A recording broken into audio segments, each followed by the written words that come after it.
ओम शांति।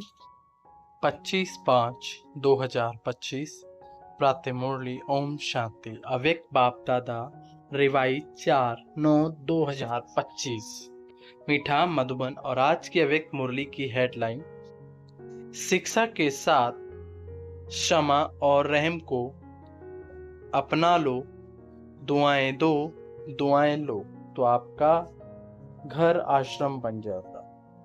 बाबा ने कहा, आज बाप दादा सर बच्चों के मस्तक में प्योरिटी की रेखाएं देख रहे हैं, क्योंकि ब्राह्मण जीवन का फाउंडेशन ही पवित्रता है। पवित्रता की रेखा कौन सी है जानते हो? पवित्रता सर्व को प्रिय है। पवित्रता सुख, शांति, प्रेम, आनंद की जननी है। पवित्रता मानव का सच्चा श्रृंगार है। पवित्रता नहीं तो मानव जीवन का मूल्य नहीं। जैसे देखते हो देवताएं पवित्र हैं, इसलिए माननीय और पूजनीय हैं। पवित्रता नहीं तो मानव जीवन को आजकल देख रहे हो। बाप दादा ने आप सभी बच्चों को ब्राह्मण जन्म का वरदान यही दिया, पवित्र भव, योगी भव। जिस आत्मा में पवित्रता है उसकी चाल, चलन, चेहरा चमकता है। इसलिए पवित्रता ही जीवन को श्रेष्ठ बनाने वाली है। पवित्रता ही जीवन को श्रेष्ठ बनाने वाली है। वास्तव में आप सब बच्चों का आदि स्वरूप ही है पवित्रता, अनादि स्वरूप भी पवित्रता। ऐसी पवित्र आत्माओं की विशेषताएं हैं, उनके जीवन में सदा पवित्रता की पर्सनैलिटी दिखाई देती है। पवित्रता की रियलिटी, पवित्रता की रॉयल्टी चेहरे और चलन में दिखाई देती। ये रेखाएं जीवन का श्रृंगार है, रियलिटी है। मैं अनादि आदि स्वरूप इस स्मृति से समर्थ बन जाता है। रियलिटी स्वयं भी स्वामान और हर एक को सम्मान देकर चलने वाला। पर्सनैलिटी है सदा संतुष्टता, प्रसन्नता। स्वयं भी संतुष्ट, अन्य को भी संतुष्ट करने वाले। पवित्रता से प्राप्ति भी बहुत है। बाप दादा ने आप सभी बच्चों को क्या क्या प्राप्ति कराई वह जानते हो? कितने खजानों से भरपूर किया। अगर प्राप्तियों को स्मृति में रखें तो भरपूर हो जाए। सबसे पहला खजाना दिया ज्ञान का खजाना, जिससे जीवन में रहते हुए दुख, अशांति से मुक्त हो जाते। व्यर्थ संकल्प, नेगेटिव संकल्प, विकल्प, विक्रम से मुक्त हो जाते हैं। अगर कोई भी व्यर्थ संकल्प, विकल्प आता भी है तो ज्ञान के बल से विजयी बन जाते। दूसरा ज्ञान का खजाना, याद और योग, जिससे शक्तियों की प्राप्ति होती है और शक्तियों के आधार से सर्व समस्याओं को, सर्व विघ्नों को सहज पास कर लेते हो, माना पार कर लेते। तीसरा खजाना है धारणाओं का, जिससे सर्व गुणों की प्राप्ति होती है। चौथा खजाना सेवा का, जिससे सेवा करने से जिसकी सेवा करते हो उसकी दुआएं मिलती है, खुशी प्राप्त होती है। इतने खजाने बाप द्वारा सभी बच्चों को प्राप्त होते हैं। बाप सभी को एक जैसे ही खजाने देते हैं, कोई को कम, कोई को ज्यादा नहीं। लेकिन लेने वालों में फर्क हो जाता है। कोई बच्चे तो खजानों को प्राप्त कर खाते पीते मौज करते और फिर मौज खत्म कर देते, और कोई बच्चे खाते पीते मौज करते जमा भी करते, और कोई बच्चे कार्य में भी लगाते लेकिन बढ़ाते जाते। बढ़ाने की चाबी खजाने को स्वयं के प्रति, दूसरे के प्रति यूज करना। जो यूज करता है वह बढ़ाता है। तो अपने आप से पूछो कि ये विशेष खजाना जमा है क्या कहेंगे? बाबा ने पूछा, क्या कहेंगे? हाँ या थोड़ा थोड़ा। जिसके पास ये खजाने जमा है वह सदा भरपूर रहता है। देखो, कोई भी चीज भरपूर रहती है ना तो हलचल नहीं होती। कोई भी चीज ओम शांति। भरपूर रहती है तो हलचल नहीं होती। अगर भरपूर नहीं होती तो हलचल होती है, हिलती है। कोई भी चीज को अगर पूरी रीति से भर नहीं दो तो वह हिलती है। तो यहां भी अगर सर्व खजानों से भरपूर नहीं तो हलचल होती है। सदा ये नशा रहे कि बाप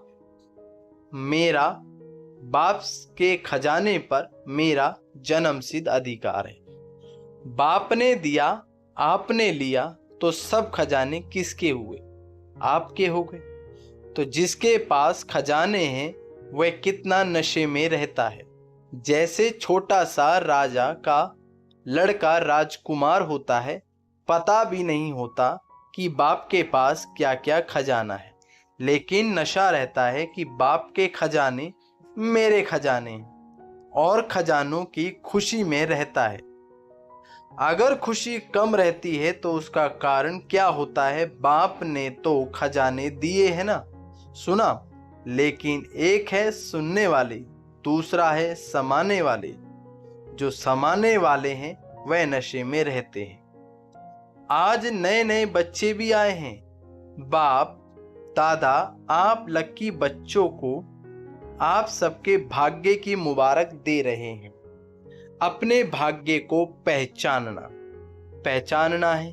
परमात्म प्यार, अविनाशी प्यार, जो सिर्फ एक जन्म नहीं चलता, अनेक जन्म सदा ही प्यार कायम रहता है। क्योंकि ये जो समय चल रहा है, ये समय भी संगम युग, भाग्यवान युग है। समय भी और संगम युग भी भाग्यवान युग। सतयुग को भी भाग्यवान कहते हैं, लेकिन वर्तमान संगम युग का समय उससे भी भाग्यवान है। क्यों? इस संगम युग में ही बाप द्वारा अखंड भाग्य का वरदान वर्षा प्राप्त होता है।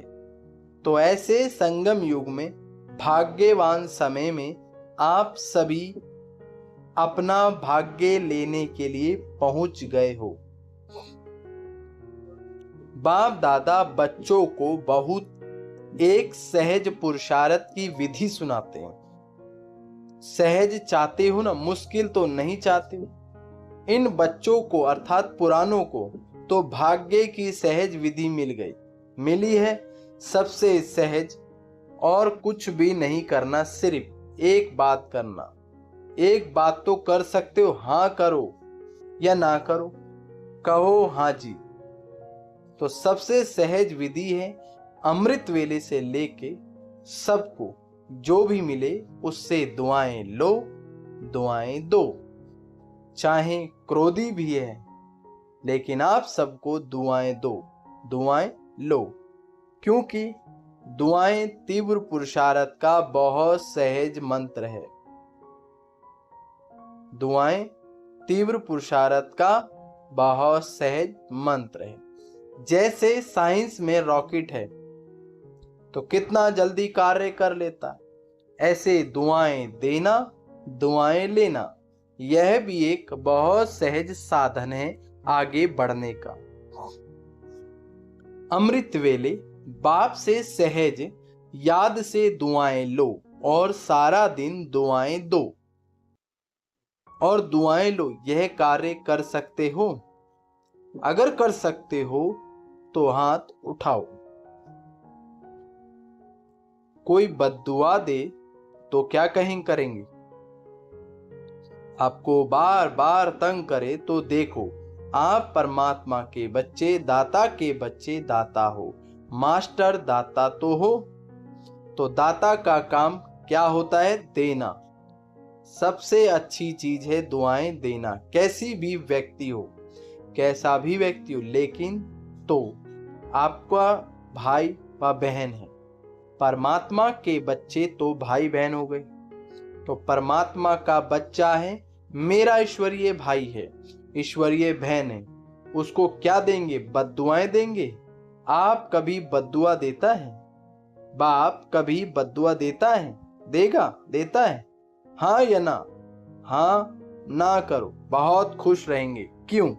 अगर बद्दुआ वाले को भी आप दुआएं देंगे तो वो दे ना सके, लेकिन आप दुआएं लेंगे तो दुख क्यों होगा?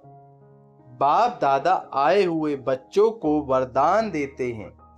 वरदान याद रखेंगे तो सदा खुश रहेंगे। वरदान सुनेंगे। वरदान है, अगर आपको कोई दुख दे तो आप दुख लेना नहीं, वह दे लेकिन आप नहीं लेने, क्योंकि देने वाले ने दिया लेकिन लेने वाले ने तो आप हो ना। देने वाले ने दिया लेकिन लेने वाले तो आप हो। तो देने वाले ने दे दिया लेकिन लेने वाले तो आप हो, देने वाला लेने वाला नहीं। अगर वह बुरी चीज देता है, दुख देता है, अशांति देता है तो बुरी चीज है। तो आपको दुख पसंद है? नहीं पसंद, तो बुरी चीज हो गई। तो बुरी चीज ली जाती है क्या? कोई आपको बुरी चीज देवे तो आप लेंगे? नहीं लेंगे। तो लेते क्यों हो? लेते हो। अगर दुख लेते हो, दुखी कौन होता है? आप होते हो, वह होता है। लेने वाला ज्यादा दुखी होता है। अगर अभी से दुख लेंगे नहीं तो आधा दुख तो आपका दूर हो जाएगा। लेंगे ही नहीं तो आप दुख के बजाय उसको क्या दो? सुख दो, दुआएं मिलेंगी।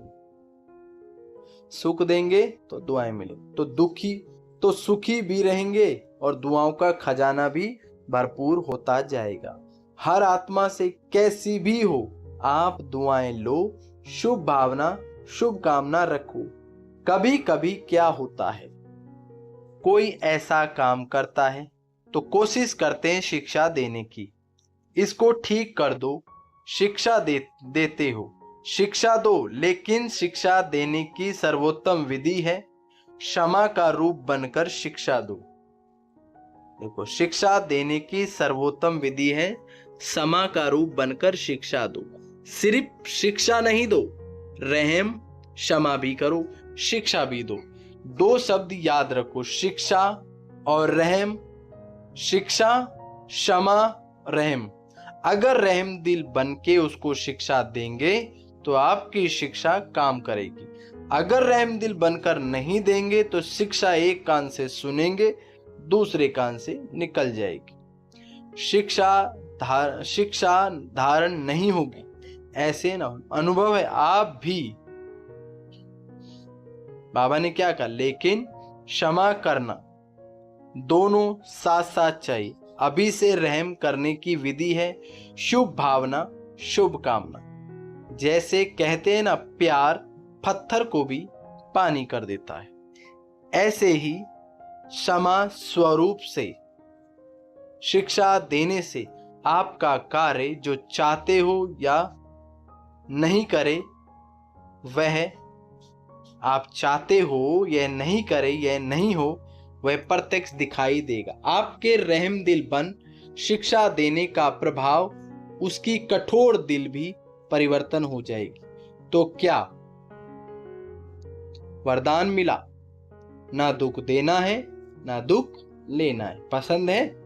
पसंद तो है, अभी लेना नहीं, गलती नहीं करना।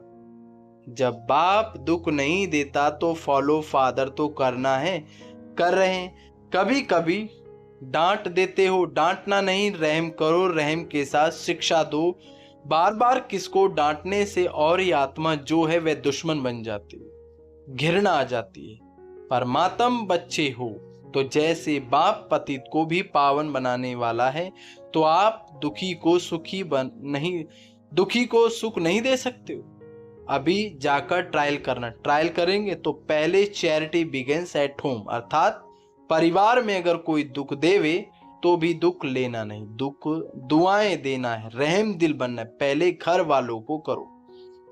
आपके घर का प्रभाव मोहल्ले में पड़ेगा, आपके घर का प्रभाव मोहल्ले में पड़ेगा, मोहल्ले का प्रभाव देश में पड़ेगा, देश का प्रभाव विश्व में पड़ेगा। सहज है ना? अपने परिवार में शुरू करो। क्योंकि देखो, एक भी अगर क्रोध करता है तो घर का वातावरण क्या हो जाता है, घर लगता है ये युद्ध का मैदान लगता है। उस समय अच्छा लगता है, नहीं लगता। आप लोगों के लिए भी आज वीआईपीस के साथ मधुबन वाले समर्पित भाई बहनें भी सामने बैठे हैं। अपने अपने साथियों से, अपने अपने कार्यकर्ताओं से ना दुख लेना, ना दुख देना, दुआएं देना, दुआएं लेना। अगर आप अधिकार से ऐसे समय पर भी रहम दिल से मेरा बाबा कहेंगे, परमात्म बाबा मेरा बाबा, तो कहावत है भगवान सदा हाजिर है। अगर आपने दिल से अधिकार रूप में ऐसे समय पर मेरा बाबा कहा तो बाप हजूर हाजिर हो जाए। क्योंकि बाप किस लिए है, बच्चों के लिए, और अधिकारी बच्चों को बाप सहयोग नहीं दे यह हो नहीं सकता, संभव है। तो परिवर्तन करके जाना, जैसे आए वैसे नहीं जाना, परिवर्तन करके ही जाना। क्योंकि देखो, इतना खर्चा करके आए हो, टिकट तो लगी है, खर्चा भी किया, समय भी दिया, तो उसकी वैल्यू तो रखेंगे ना।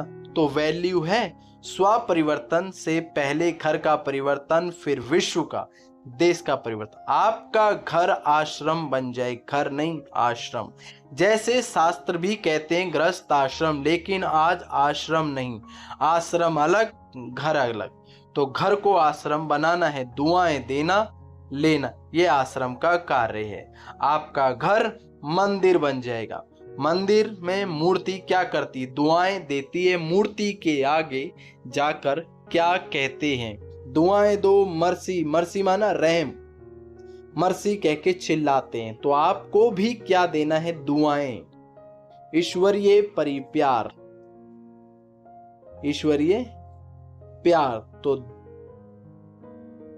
ईश्वरीय प्यार दो, आत्मिक प्यार, शरीर का प्यार नहीं, आत्मिक प्यार। आज प्यार है तो व्यर्थ का प्यार, सच्ची दिल का प्यार नहीं। स्वार्थ प्यार होगा तो प्यार देंगे, स्वार्थ नहीं होगा तो डोंट केयर।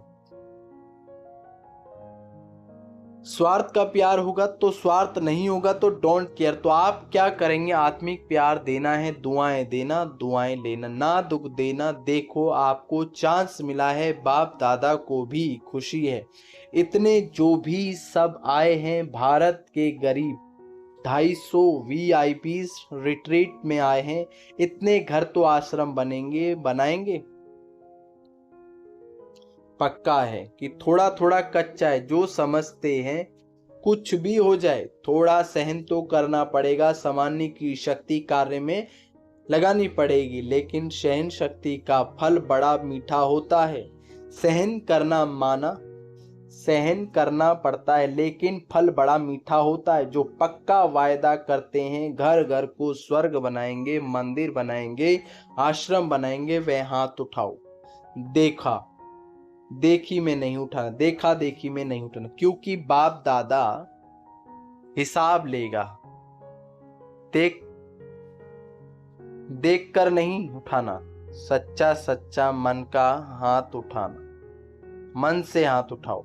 अच्छा है, दादियों से इनको इसकी क्या प्राइस देंगे, हाँ बोलो दादी, इतने मंदिर बन जाएंगे तो आप सबको क्या प्राइस देंगे। अपने घर वालों को ले आए, ये प्राइस नहीं दी, यह तो काम सुना दिया। बाबा जो आज्ञा करेंगे, देखो प्राइस तो आपको मिल जाएगी, कोई बड़ी बात नहीं। लेकिन बोल, आप जाने के बाद अपनी धारणा से परिवर्तन कर। 15 दिन के बाद, मास के बाद अपनी रिजल्ट टिकना। जो 1 मास में भी दुख नहीं लेगा ना देगा, उसको बहुत अच्छी प्राइस देंगे। अगर आप आएंगे तो मुबारक है, अगर नहीं आ सके तो भी सेंटर पर भेजेंगे, अच्छा है। चारों ओर के देश विदेश के बच्चों की याद बाप दादा को मिली, चाहे फोन द्वारा याद भेजी, चाहे पत्रों द्वारा, चाहे दिल में याद किया। तो बाप दादा सभी बच्चों को, चाहे भारत के चाहे विदेश के, रिटर्न में दुआएं और याद प्यार पदम गुणा दे रहे हैं। चारों ओर के परमात्म प्यार के अधिकारी बच्चों को, चारों ओर के सर्व खजानों से भरपूर, निर्विघ्न, निर्विकल्प, निर्व्यर्थ संकल्प करने वाली श्रेष्ठ आत्माओं को, साथ साथ सर परिवर्तन करने वाले कराने के उमंग उत्साह में उड़ने वाले बच्चों को, साथ साथ बाप दादा को सच्ची दिल का समाचार देने वाले सच्चे दिल वाले बच्चों को विशेष दिलाराम के रूप में, बाप के रूप में, शिक्षा के रूप में, सदगुरु के रूप में पदम गुणा याद प्यार और नमस्ते। हम बच्चों की प्यारे मीठे इतनी ऊंची शिक्षा देने वाले सर्वशक्तिवान प्यार के सागर मीठे बाप दादा को याद प्यार नमस्ते बाबा नमस्ते, नमस्ते सदा रहो हंसते, बन जाओ फरिश्ते, चलो परम धाम के रास्ते। अच्छा, आज का बाबा का वरदान, भटकती हुई आत्माओं को यथार्थ मंजिल दिखाने वाले चैतन्य लाइट हाउस भव। बाबा ने कहा किसी भी भटकती हुई आत्मा को यथार्थ मंजिल दिखाने वाले चैतन्य लाइट माइट हाउस बनो। इसके लिए दो बातें ध्यान में रहे। हर आत्मा की चाहना को परखना, जैसे योग्य डॉक्टर उसे कहा जाता है जो नब्ज को जानता है, ऐसे परखने की शक्ति को सदा यूज करना। सेकंड, सदा अपने पास सर्व खजाने का अनुभव कायम रखना। सदा यह लक्ष्य रखना कि सुनाना नहीं लेकिन सर्व संबंधों का, सर्व शक्तियों का अनुभव करना है। बाबा का स्लोगन, दूसरों की करेक्शन करने की बजाय एक बाप से ठीक कनेक्शन रखो। दूसरे की करेक्शन करने के बजाय एक बाप से कनेक्शन ठीक रखो। बाबा का व्यक्त इशारे, रूहानी रॉयल्टी और प्योरिटी की पर्सनैलिटी धारण करो। बाबा ने कहा अपना निजी स्वरूप व वरदानी स्वरूप सदा स्मृति में रहे तो अपवित्रता और विस्मृति का नाम निशान समाप्त हो जाएगा। विस्मृति व अपवित्रता क्या होती है? अब इसकी अविद्या होनी चाहिए, क्योंकि यह संस्कार व स्वरूप आपका नहीं बल्कि आपके पूर्व जन्म का था। अभी आप ब्राह्मण हो, यह तो शूद्रों के संस्कार व स्वरूप। ऐसे अपने से भिन्न भिन्न अर्थात दूसरे के संस्कार अनुभव होना, इसको कहा जाता है न्यारा और प्यारा। अच्छा, ओम शांति।